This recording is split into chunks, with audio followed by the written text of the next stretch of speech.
Welcome to the Global Risk Podcast from Solace Global. This is your weekly global intelligence briefing, covering the key geopolitical and security developments shaping the world. This week we begin in the Americas, where preparations for the FIFA World Cup Final are expected to cause major disruption across New York and New Jersey, while Cuba's worsening energy crisis has triggered a third nationwide blackout in less than 2 weeks. Across Europe, the Middle East and Africa, we assess the deadly wildfires in southern Spain, Ukraine's growing vulnerability to Russian ballistic missile attacks despite new European defense initiatives, and the latest escalation between the United States and Iran as their memorandum of understanding effectively collapses. We also examine renewed tensions between Saudi Arabia and Yemen's Houthi movement, and what evidence of Mexican cartel-linked methamphetamine production in Nigeria could mean for organized crime across Africa. Finally, in Asia-Pacific, we look at escalating unrest ahead of elections in Pakistan-administered Kashmir and the widespread disruption caused by Typhoon Bavi across the Western Pacific. Expert insight, clear analysis, and the context you need, all in one concise briefing. We begin in the United States, where the FIFA World Cup Final is expected to bring major travel disruption across New York and New Jersey. On July 19th, the 2026 FIFA World Cup Final between Spain and Argentina will be held at the New York-New Jersey Stadium. The final has been designated a Special Event Assessment Rating Level 1, marking it as an event of the highest international importance. The designation unlocks additional funding and resources for security operations connected with the event. Throughout the day, heightened security measures and road closures will be in place around the stadium and in central New York, where most fans not attending the match are expected to gather. The primary neutral fan zone will be located on the Great Lawn in Central Park. Now, our intelligence team's assessment. It is highly likely that travel across New York and New Jersey, including in central New York and along key roadways, will be affected by severe traffic throughout the day. In central New York, there will likely be increased traffic around the fan zones in Manhattan, as well as in areas of the city where informal fan gatherings have taken place during the tournament. While the final pits Argentina against its former colonial ruler, the risk of football-related violence is likely to be low, as there is no established history of significant disorder between Spanish and Argentine supporters. However, some football-related disorder remains possible in Times Square and at venues broadcasting the match. High forecast temperatures have the potential to pose a threat to attendees at the World Cup Final. U.S. authorities reportedly considered holding the final in the morning to avoid the hottest part of the day. On July 19th, available weather forecasts indicate that temperatures in East Rutherford will be around 31 degrees Celsius by kickoff, with humidity of up to 60%. Observers have noted that stadiums during previous World Cup matches recorded temperatures 10 to 15 degrees higher than outside, with perceived temperatures often exceeding 40 degrees Celsius. In Cuba, a third nationwide blackout in less than 2 weeks highlights the country's deepening energy crisis. Cuba's national power grid completely collapsed on July 14th, marking the third nationwide blackout of the month, following previous nationwide blackouts on July 10th and July 6th. According to the state-owned electric union, the latest outage was caused by a fault at a power-generating unit in the eastern province of Holguin, triggering a series of cascading failures. By July 15th, the authorities said they had begun restoring power to some hospitals and parts of major cities, including Havana. By July 16th, they reported that electricity had been restored nationwide. Cuba has experienced periodic blackouts since 2024. However, their frequency and intensity have increased significantly since January 2026. When the U.S. operation that captured Venezuelan President Nicolas Maduro led to the suspension of Venezuelan oil shipments to Cuba. Nationwide outages were last recorded in March, with 2 separate incidents. However, ongoing rolling blackouts have left many parts of the country with electricity for only 2 to 4 hours each day. As a result, Cubans are now largely forced to secure their own sources of power, including solar panels and small generators. Now our intelligence team's assessment. The nationwide power outages almost certainly demonstrate the growing severity of Cuba's power and infrastructure crisis. Cuba's power infrastructure was already likely overstretched and weakened after decades of underinvestment. It has now come under even greater strain following the sharp reduction in Venezuelan fuel supplies. This has forced Cuba to rely on domestically produced crude, which is insufficient to meet the country's electricity needs. It is also considered heavy, meaning it has a high viscosity and density, and sour, with a high sulfur content. These characteristics make Cuban crude more difficult and costly to refine and burn. They also accelerate corrosion, fouling, and mechanical degradation within aging power plants that are already poorly maintained, increasing the risk of further power outages. Cubans held demonstrations following the July 6th outage, and several small-scale episodes of unrest have occurred across the country since January. So far, these have mostly taken the form of cacerolazos, peaceful protests in which residents bang pots and pans to draw attention to their grievances. However, ongoing nationwide outages will almost certainly fuel anti-government sentiment and increase the risk of large-scale, disruptive, and potentially violent protests. The outages will likely increase pressure on the Cuban government to formalize an agreement with the United States to improve the fuel situation. In late June, the Cuban authorities announced a major reform package containing 176 measures aimed at liberalizing the economy and increasing investment inflows. The reforms were almost certainly intended to appease the United States, whose leaders have demanded concrete structural reforms as a precondition for lifting the blockade and other sanctions, while also threatening direct military intervention. The White House likely assesses that the Cuban government cannot allow the fuel and electricity crisis to continue without risking significant economic disruption, public unrest, and wider political destabilization. This strengthens Washington's leverage and reduces Havana's ability to resist demands for further concessions. Turning to Europe, deadly wildfires in southern Spain have highlighted the growing risks posed by prolonged heatwave conditions. On July 9th, a wildfire broke out in a wooded area near the town of Los Gallardos, in the province of Almería, Andalusia. The fire was reportedly caused by downed power lines, although the electricity company operating in the area has disputed that claim. It spread rapidly, at one point advancing at a rate of around 100 meters per minute. While the fire has mostly affected rural areas, it also spread to Beda, a village around 55 kilometers northeast of the city of Almería, with a significant expatriate community. According to the Spanish authorities, at least 13 people have been killed. 12 of the victims were foreign nationals. Several people remain missing, and all confirmed fatalities have occurred in the vicinity of Beda and Los Gallardos. The Spanish authorities have deployed both civilian and military resources to combat the wildfire. Andalusia's Health and Emergencies Minister, Antonio Sanz, said the blaze had become the worst in the region's history. The authorities stated that the fire was under control by the morning of July 15th, with some displaced residents being allowed to return to their homes. Now our intelligence team's assessment.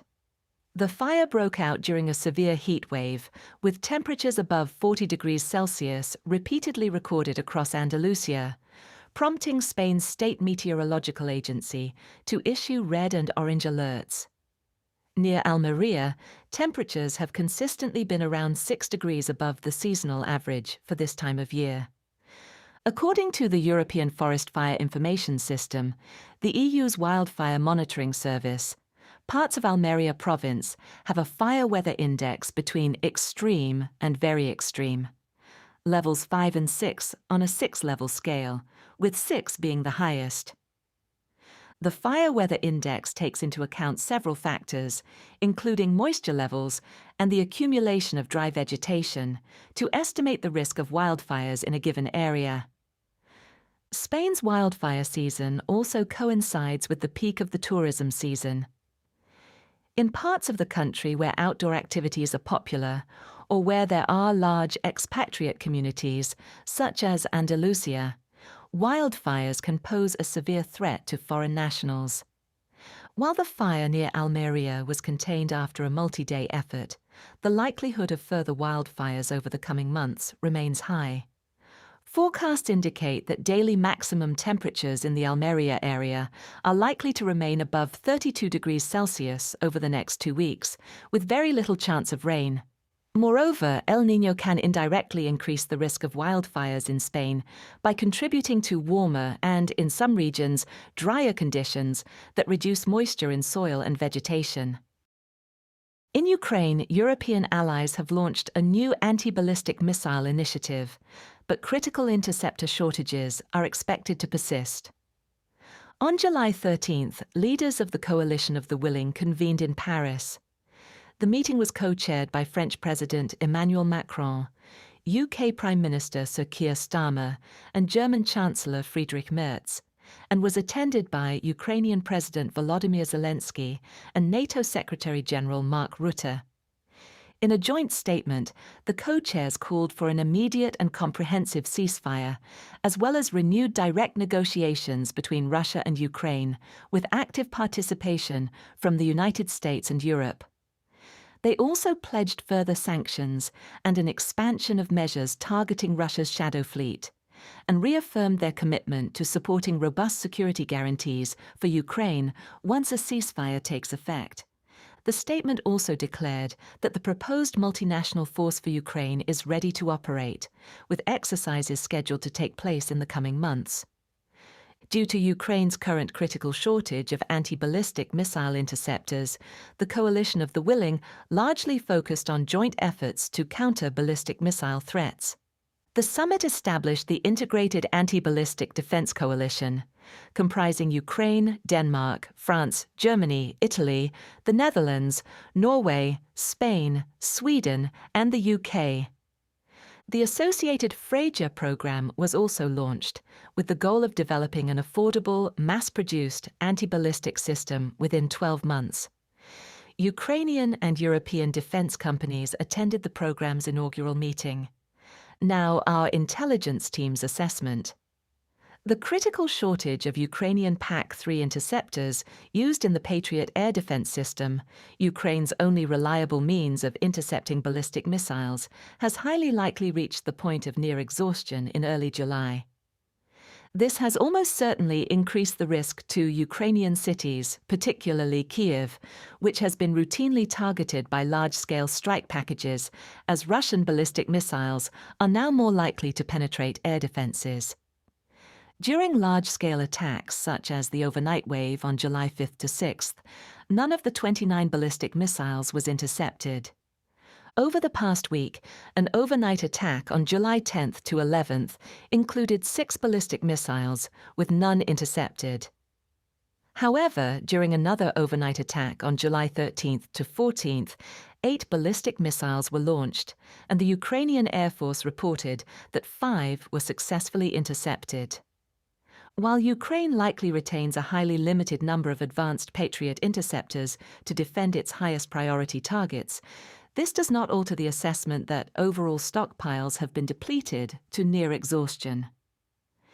The relatively small number of ballistic missiles used in each salvo, combined with the 3-day interval between attacks, may represent an early indication that Russia is shifting towards smaller but more frequent strike packages. This shift is likely based on the assessment that fewer missiles are now required to overwhelm Ukrainian air defenses, and that a higher tempo of attacks can force Ukraine to expend its remaining interceptors more rapidly while allowing Russia to conserve its own missile stockpiles. This strategy is likely to increase the risk to personnel on the ground, while also maximizing psychological pressure on Ukraine. Despite the commitments made by the coalition of the willing to develop new anti-ballistic programs, the critical interceptor shortage almost certainly cannot be resolved in the short term. Lockheed Martin produces roughly 600 PAC-3 interceptors each year, while Ukrainian officials assess that Russia is producing around 120 ballistic missiles every month. Even if Ukraine received the entirety of annual PAC-3 production, it would still fall well short of the country's estimated requirement of 2,000 interceptors per year. The ongoing conflict in the Middle East has also driven significant demand, with close to 1,500 Patriot interceptors reportedly expended in just 39 days. While US President Donald Trump has announced that Ukraine will be granted a license to produce its own PAC-3 interceptors, doing so would require contractor negotiations, specialized tooling, certified production facilities, and secure component supply chains spanning hundreds of suppliers. As a result, meaningful Ukrainian-controlled production before late 2027 is unlikely. Moreover, Fraser's 12-month operational target is likely to be overly ambitious, although Firepoint claims its FP-7X interceptor missile could be operationally viable by the end of 2026. The Franco-Italian SAMP/TNG offers the greatest potential for a near-term improvement, with the first battery expected to arrive in Ukraine for combat evaluation in late 2026. However, the system's performance against Russian ballistic missiles, particularly modified Iskander-M missiles that can now carry out unpredictable maneuvers during the terminal phase of flight, remains unproven. In addition, stocks of Aster-30 interceptors are also heavily constrained by limited production. Due to these constraints, it is highly likely that Russia will retain a window in which it can strike targets in Kiev and other major cities with ballistic missiles, with a limited risk of interception through at least the remainder of 2026. Warning times before impact can be as little as 2 to 4 minutes, and Russian forces have repeatedly targeted civilian profile sites with ballistic missiles, including residential districts, transport hubs, and energy infrastructure. Staying with Ukraine, expanding drone attacks on Russian shipping are reshaping the conflict in the Black Sea and Sea of Azov. On July 10th, Russia suspended shipping through the Azov-Don Sea Canal and stopped accepting applications for vessels to transit the Kerch Strait, following an escalation in Ukrainian uncrewed aerial vehicle attacks in the Sea of Azov.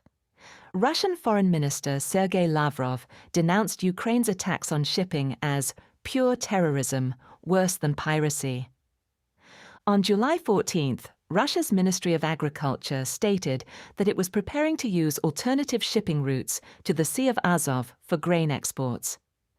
On July 12th, Ukraine's commander of the Unmanned Systems Forces, Major Robert Madyar Brovdy, claimed that Ukrainian UAVs had successfully targeted approximately 90 vessels in less than a week.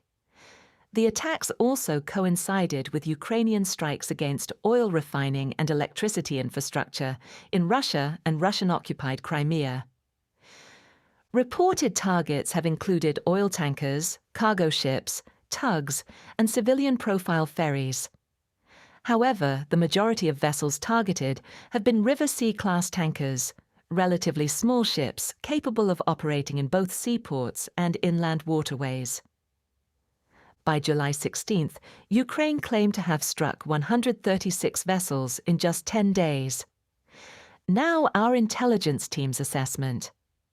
The Azov-Don Sea Canal connects the Sea of Azov with Russia's inland river network, and through the Volga-Don Canal with the Caspian Sea, which is home to the Russian Navy's Caspian flotilla.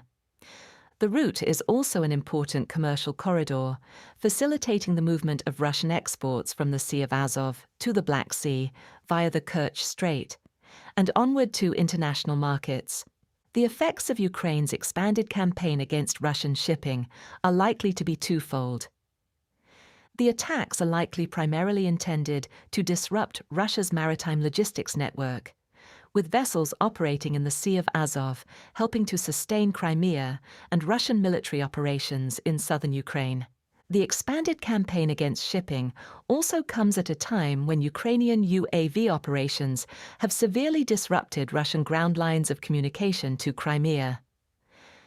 This has likely increased Russia's reliance on sea lines of communication, making vessels, ports, and maritime logistics infrastructure increasingly valuable and strategically important targets for Ukraine. Disrupting maritime routes would also likely force Russia to divert a greater proportion of supplies back onto already vulnerable ground lines of communication, where fuel tankers, ammunition trucks, troop transports, and other logistics vehicles remain highly exposed to Ukrainian UAV interdiction. Successfully disrupting both ground and sea lines of communication to Crimea is likely to further isolate the Russian-occupied peninsula and limit Russia's ability to move fuel, ammunition, military equipment, and personnel there. Throughout the war, Crimea has served as a key staging ground for offensive military operations in southern Ukraine. Attacks on Russian vessels and the suspension of shipping are also likely to disrupt Russian exports. The Sea of Azov and the Black Sea are used extensively to transport Russian hydrocarbons, grain, metals, fertilizers, and other commodities to global markets.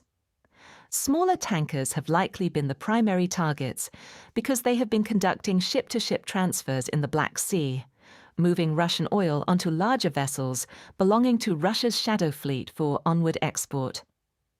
This reduces the exposure of higher-value tankers while helping to obscure the cargo's origin.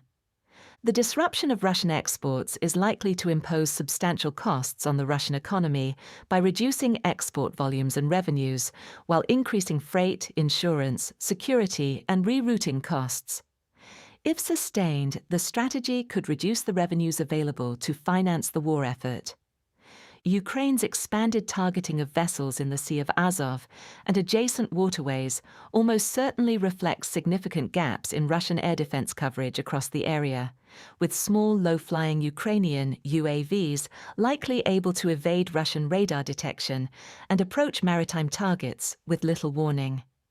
The increase in attacks also likely indicates a critical shortage of integrated counter-UAV systems aboard many vessels operating in the area, as well as Russia's inability to provide sufficient naval escorts for commercial shipping.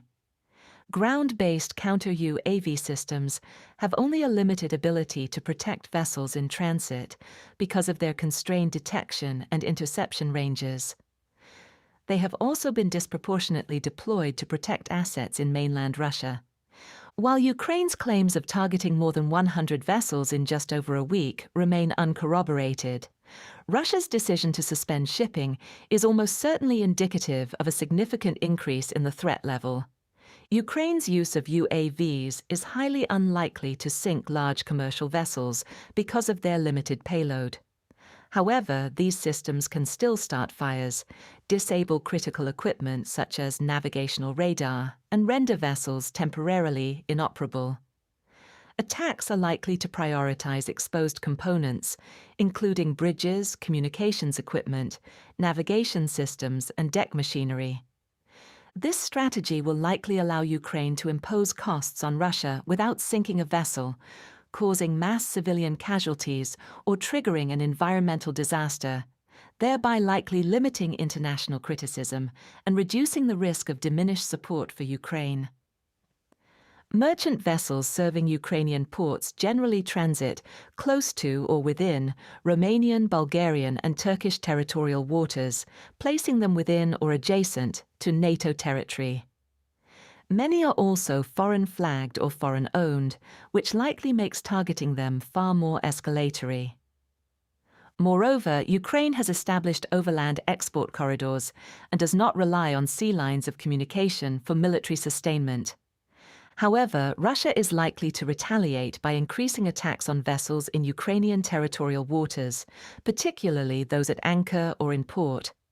It is also likely to intensify strikes on Ukrainian port infrastructure and other transport infrastructure, potentially expanding attacks to railways, bridges, storage facilities, and energy infrastructure that supports Ukraine's wider logistics network in an effort to impose similar costs. Russian attacks on vessels are unlikely to be limited to Ukrainian shipping and will likely extend to any vessels servicing Ukrainian ports, regardless of flag state or ownership. In the Middle East, the collapse of the US-Iran Memorandum of Understanding has ushered in a more intense phase of the conflict. On July 10th, US President Donald Trump again declared that the Memorandum of Understanding, along with its ceasefire with Iran, was over. On July 11th, the Islamic Revolutionary Guard Corps attacked the Cyprus-flagged container ship MV GFS Galaxy as it transited the Strait of Hormuz.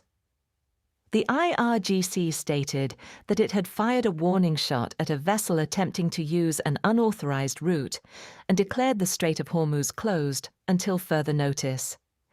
The US responded with strikes against approximately 140 Iranian targets. US Central Command stated that these included missile and drone sites, naval capabilities, ammunition storage facilities, communication networks, and coastal surveillance radars. On July 12th, Iran launched retaliatory strikes across the region. Jordan, Kuwait, Bahrain, Qatar, and Oman all reported attempted Iranian attacks. Air defenses were also activated in the UAE, although officials later claimed this was in response to Iranian projectiles outside UAE borders. Kuwait's Ministry of Defense stated that 3 land border posts in the north of the country, along with one offshore drilling platform belonging to the Kuwait Oil Company, were attacked, resulting in material damage. The US conducted a further wave of strikes overnight from July 12th to 13th, with CENTCOM stating that it had hit dozens of targets. In Iran's Khuzestan province, a local official claimed that a US strike hit an agricultural water pumping station, according to Iranian media. However, this has not been confirmed. On July 13th, the IRGC carried out a further round of retaliatory strikes against targets in Jordan, Kuwait, and Bahrain. On July 13th, President Trump announced that the US would reimpose a naval blockade on Iranian ports and levy a 20% charge on all cargo transiting the Strait of Hormuz, with the measure due to take effect on July 14th. He scrapped the decision to charge the fees a day later.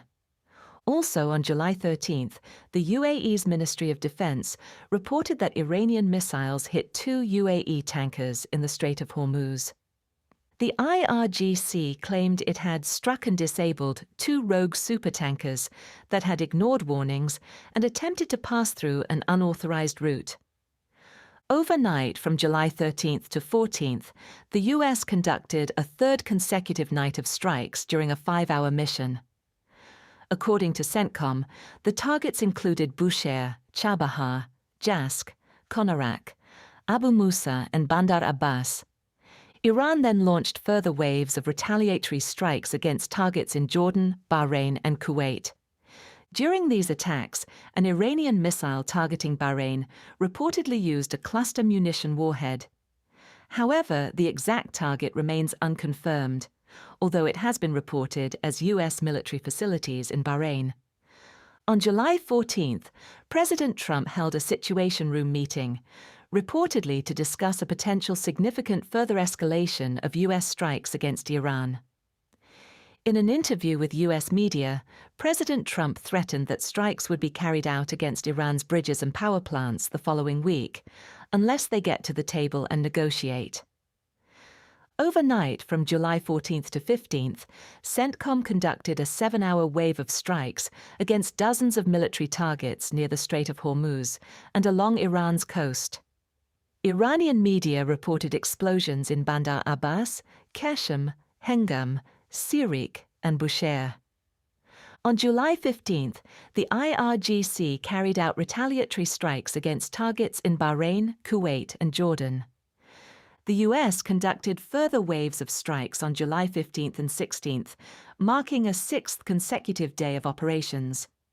Iran responded with further salvos of retaliatory strikes against targets in Bahrain and Kuwait. Now, our intelligence team's assessment. The Memorandum of Understanding has almost certainly ceased to function as a de-escalation framework. And on July 14th, Iranian lawmakers issued a statement formally ending participation in the agreement. The reimposition of the U.S. naval blockade reverses the second of the two principal immediate U.S. concessions implemented under the agreement signed on June 17th, following the revocation of the Iranian oil sales waiver on July 7th. Collectively, these measures have effectively removed the principal economic and maritime benefits that the Memorandum of Understanding had provided to Tehran. The IRGC's formal declaration of the Strait of Hormuz's closure on July 11th, its sustained attacks on commercial vessels attempting to transit the Strait of Hormuz outside Iran's approved corridor, and its expanded attacks against targets across the region almost certainly indicate that Tehran no longer considers itself bound by the provisions of the Memorandum of Understanding. The conflict has likely now entered a new higher intensity phase, characterized by regular U.S. strike packages, followed by Iranian retaliatory strikes against targets in the Gulf states and Jordan. However, this phase currently remains less intense than the period before the April 8th ceasefire came into effect. The IRGC likely retains substantial capacity for further escalation and is likely currently calibrating its strikes to impose costs on U.S. operations while attempting to preserve an off-ramp to avoid a return to full-scale regional conflict. In earlier phases of the conflict, Iran conducted strikes against energy infrastructure, airports, and other civilian infrastructure across the region in response to U.S. attacks on analogous targets inside Iran. This pattern of calibrated reciprocal targeting is likely to resume following further U.S. strikes. The July 12th attack on a Kuwaiti offshore rig likely reflected this approach and marked the first reported strike against Gulf state energy infrastructure since the April 8th ceasefire.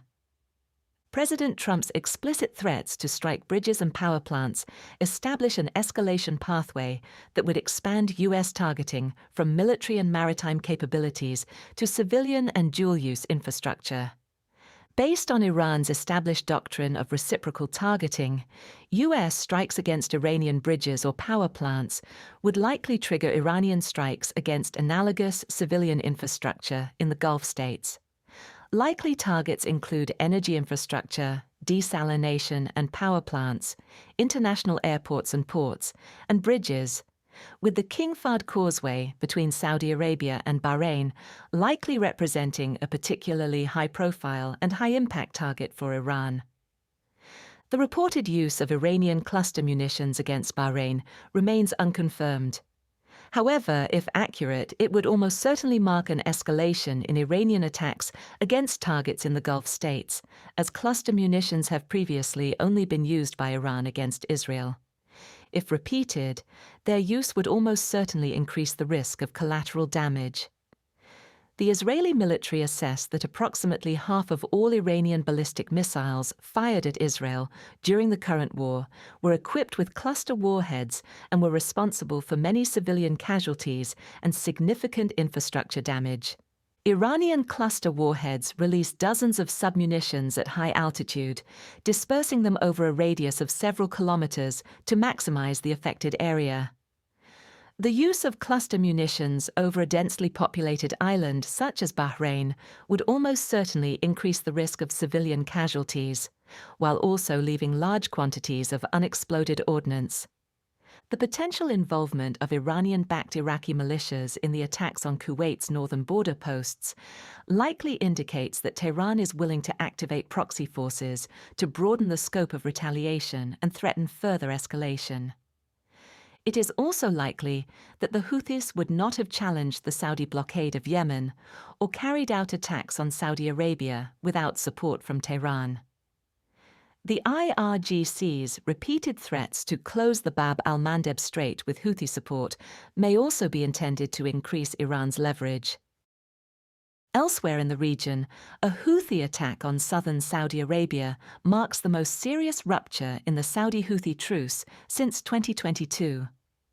On July 13th, strikes were carried out against Sana'a International Airport in Houthi-controlled Yemen.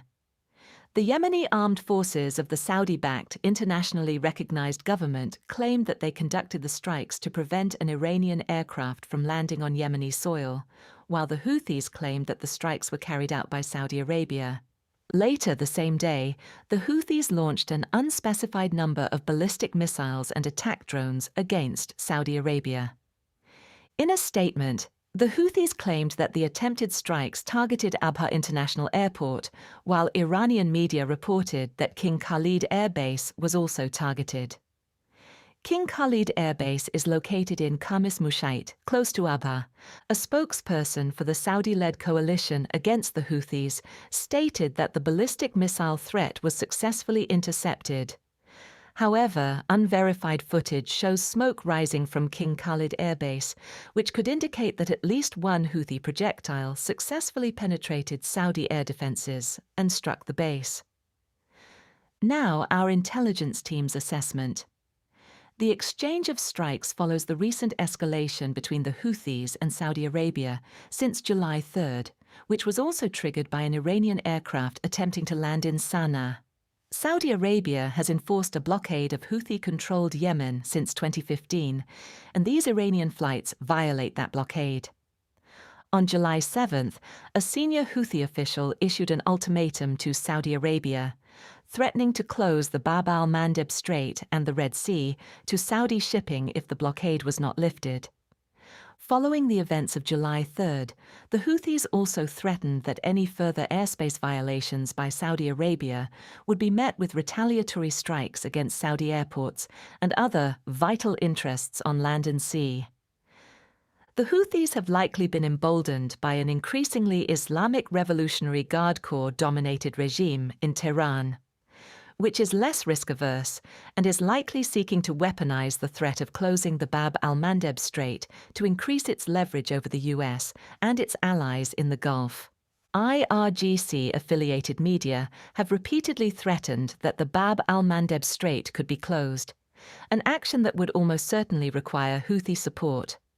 The attack on Sana'a International Airport was highly likely carried out by Saudi Arabia, with fragments of a Storm Shadow cruise missile used by Saudi Arabia reportedly found at the airport. Moreover, 2 U.S. officials told the media that Saudi Crown Prince Mohammed bin Salman had asked U.S. President Donald Trump for his backing for military action against the Houthis and had secured his support. Riyadh likely still prioritizes containing the current escalation to avoid a return to large-scale conflict in Yemen, having spent years and considerable resources pursuing a negotiated exit with the Houthis.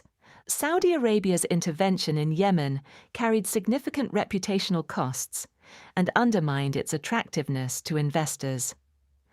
A renewed full-scale conflict with the Houthis would also threaten Riyadh's flagship Saudi Vision 2030 program.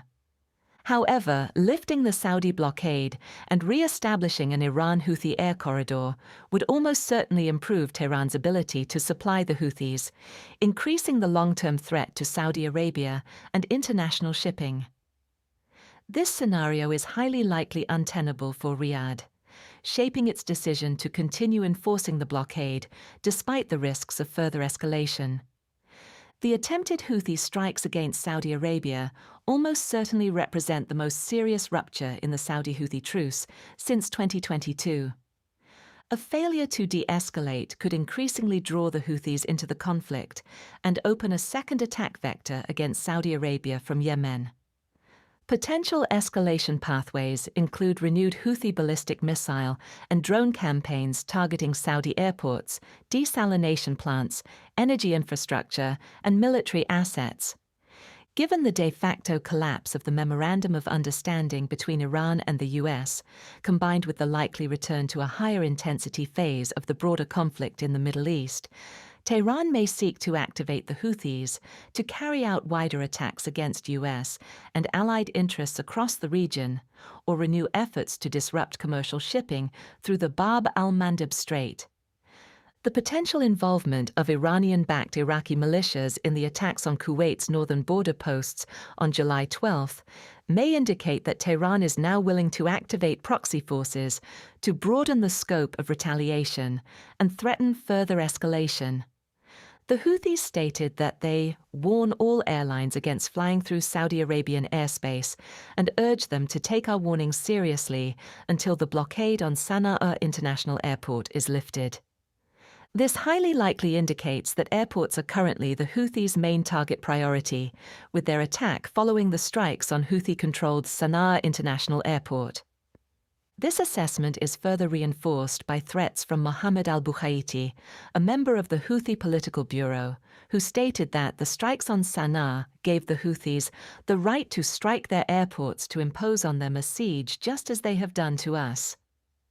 Key triggers for further escalation between Saudi Arabia and the Houthis include retaliatory Saudi strikes in Houthi-controlled Yemen, an intensification of fighting between the Houthis and the Saudi-backed internationally recognized government of Yemen, such as Houthi strikes against Aden International Airport or the launch of a Houthi offensive against Marib, and, if the current chain of escalation continues, potential US strikes against Houthi targets. And in West Africa, new evidence of Mexican cartel activity in Nigeria points to a growing organized crime presence across the continent. On July 10th, the National Drug Law Enforcement Agency announced that it had charged 10 suspects, 3 of whom are Mexican nationals, who were arrested during a raid on a methamphetamine laboratory in May. According to the agency's chair, retired Brigadier General Mohammed Buba Marwa, the operation exposed a sophisticated transnational methamphetamine production syndicate run jointly by a Nigerian drug cartel and their Mexican counterparts. The charges include operating an illegal drug laboratory, producing 2.67 tons of methamphetamine, and drug trafficking.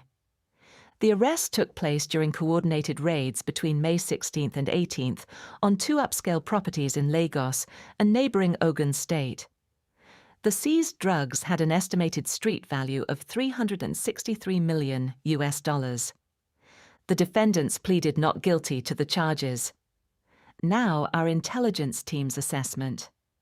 The arrests provide further evidence that Mexican cartels, including the Sinaloa cartel and the Jalisco New Generation cartel, are increasingly using African countries as production hubs. A week before the arrests in Nigeria, 11 people, including 4 Mexican nationals, were arrested at a methamphetamine production facility in South Africa's Northwest Province.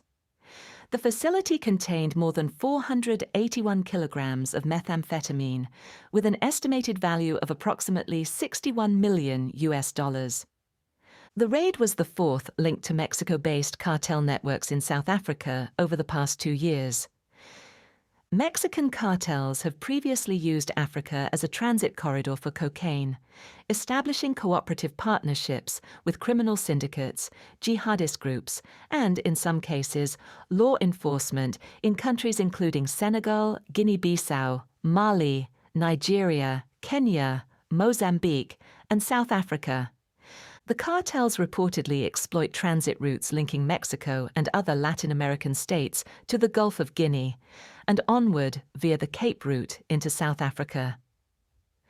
Weak maritime security and limited state control over territory have highly likely facilitated the expansion of these networks. However, the cartels have increasingly shifted towards manufacturing methamphetamine locally, strengthening their ties with criminal organizations. According to analysts, the cartels are increasingly smuggling raw materials through West Africa to manufacture drugs in South Africa. This almost certainly suggests that they are diversifying their operations in response to growing demand for illicit goods, contraband, and drugs, which are increasingly being consumed locally. Local methamphetamine use has also increased, driven by high youth unemployment, weak law enforcement, and the drug's high potency, low cost, and growing availability. Methamphetamine use in Nigeria has been linked to homicides and other violent crime. This is highly likely to increase as cartels further entrench their production networks in Africa. Over the medium to long term, this is likely to drive turf wars between cartels and cartel-affiliated groups, including armed gangs. This trajectory is consistent with the dynamics already observed between the Sinaloa cartel and the Jalisco New Generation cartel in Latin America and the Asia-Pacific, where demands for exclusivity and territorial disputes have driven spikes in local violence. Turning to Asia-Pacific, deadly protests in Pakistan-administered Kashmir are raising concerns ahead of regional elections later this month. On July 14th, at least 9 protesters and 2 security personnel were killed in the Poonch division of Pakistan-administered Kashmir. Protesters supporting the prescribed Joint Awami Action Committee, or JAAC, clashed with security personnel in at least 2 separate incidents after the authorities attempted to clear roadblocks set up by demonstrators across the region. However, according to the Poonch Divisional Commissioner, the protesters had blocked and attacked a security convoy, and security personnel responded in self-defense.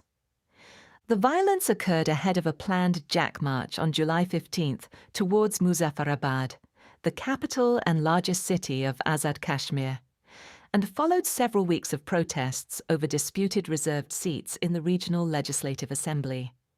On July 15th, thousands of JAC supporters gathered in Rawalakot ahead of the planned march to Muzaffarabad. However, JAAC postponed the march for 1 week following several rounds of back-channel talks with the government. JAAC representatives indicated that agreement had been reached on several key issues, but that several points remained unresolved. They also stated that sit-ins would continue while negotiations were ongoing. Now, our intelligence team's assessment. The recent unrest follows weeks of protests that began in early June and have killed approximately 30 people, although conflicting reporting and communication restrictions have made the death toll difficult to verify. The immediate trigger for the protests was almost certainly the decision to retain 12 reserved seats in the Azad Jammu and Kashmir Legislative Assembly for refugees from Indian-administered Kashmir living in other parts of Pakistan. Supporters of the Joint Awami Action Committee, along with other protesters, argue that the arrangement allows non-residents to exert disproportionate influence over the region's political system and undermines local political representation. The scale of the protests and the level of public support are likely reflective of long-standing grievances over local governance, perceived interference from Islamabad, and the heavy-handed response of the security forces, which has included the use of live ammunition, arbitrary arrests, and restrictions on communications. Moreover, the government's decision to proscribe the Joint Awami Action Committee, the largest and most influential civil society organization in the region, has almost certainly exacerbated tensions and reinforced perceptions of political interference. Further protests, violent clashes and fatalities are likely in the short term, particularly around Rawalakot, Tarakal, the major roads through Poonch, and the approaches to Muzaffarabad, where supporters are likely to establish roadblocks. Security forces have been ordered to clear the roadblocks and prevent protesters from reaching urban centers. However, JAAC enjoys widespread support and has consistently demonstrated its ability to coordinate and sustain large-scale protests. On July 27th, elections are scheduled for the Azad Jammu and Kashmir Legislative Assembly, including the 12 reserved seats that have been the primary catalyst for the protests. If the government fails to commit to any meaningful concessions before then, protesters will likely attempt to disrupt the electoral process through roadblocks, shutdowns, marches, and interference with polling stations. These tactics would almost certainly increase the risk of violent clashes with security personnel, who are likely to respond with force, including the use of live ammunition. And finally, Typhoon Bavi has left a trail of disruption across the Western Pacific, highlighting how El Niño is influencing this year's storm season. On June 25th, a low-pressure area developed around 901 nautical miles southeast of Kwajalein Atoll in the Marshall Islands. On June 29th, the Joint Typhoon Warning Center issued a tropical cyclone formation alert as the disturbance intensified. On July 1st, the system was upgraded to a tropical depression before rapidly intensifying into a Category 4 typhoon, and then a Category 5 super typhoon on July 3rd, with wind speeds of up to 260 kilometers per hour. The typhoon made landfall on July 5th on the island of Rota. As it continued westward, it weakened to a Category 1 typhoon by the time it made its second landfall in Yueqing, China. At its widest, the typhoon had a front spanning around 1,000 kilometers. Typhoon Bavi caused major disruption across the Philippines, the Northern Mariana Islands, Guam, Taiwan, Japan, and China. The storm was one of the strongest to hit the Mariana Islands in recent years. At least 2 injuries were reported, and, according to local officials, around half of all structures on Rota were damaged or destroyed. Severe disruptions to communications and power were also recorded. In the Philippines, where the typhoon is known as Inday, 26 people were killed in landslides, with more than a dozen others reported missing.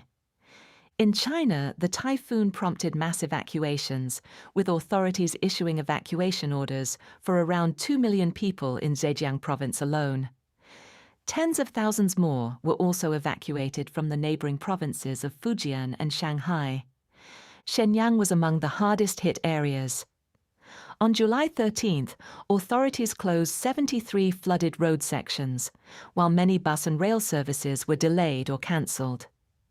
Japan and Taiwan were less severely affected by the typhoon, although some localized disruption was recorded. In Okinawa, flooding caused power outages, which were largely restored by July 13th. In Taiwan, the storm saturated the ground in Taipei's Shilin and Beitou districts, prompting officials on July 14th to warn residents in hillside areas to check retaining walls and drainage systems. Several local schools were also closed. Now, our intelligence team's assessment. As of July 16th, Typhoon Bavi has weakened and is no longer expected to generate further destructive winds. However, residual rainfall and saturated ground will sustain an elevated risk of flash flooding, landslides, and further transport disruption across parts of eastern and northeastern China over the coming days. Business and transport disruption are likely to continue across much of the affected area, with flooded roads, damaged rail infrastructure, and ongoing clearance operations delaying the restoration of normal services. The wider 2026 Western North Pacific typhoon season is expected to remain active as El Niño strengthens during the second half of the year. Typically, the effects of El Niño shift cyclone formation farther east towards the international dateline, rather than substantially increasing the total number of storms. This allows some systems to spend longer over warm ocean waters, increasing the potential for long-tracking typhoons to undergo rapid intensification before approaching the Mariana Islands, the Philippines, Taiwan, Japan, or China. Typhoon Bavi's rapid intensification and long track are broadly consistent with this pattern, and further powerful typhoons are highly likely during the peak period from August to October. This geographical shift can also increase cyclone exposure in areas that are typically less affected by direct typhoon impacts, including parts of the Marshall Islands, the Federated States of Micronesia, Guam, and the Northern Mariana Islands. Many of these smaller Pacific islands are comparatively less resilient to the effects of cyclones. They often have limited shelter capacity, fragile power and communications infrastructure, heavy reliance on a small number of ports and airports, constrained emergency response capabilities, and many buildings are not designed to withstand extreme winds, storm surges, or prolonged heavy rainfall. That concludes this week's Global Intelligence Briefing. These updates are part of our Global Intelligence subscription, which includes weekly reports, in-depth briefings, and live Q&A sessions with our experts. To learn more, visit solaceglobal.com. Thank you for listening.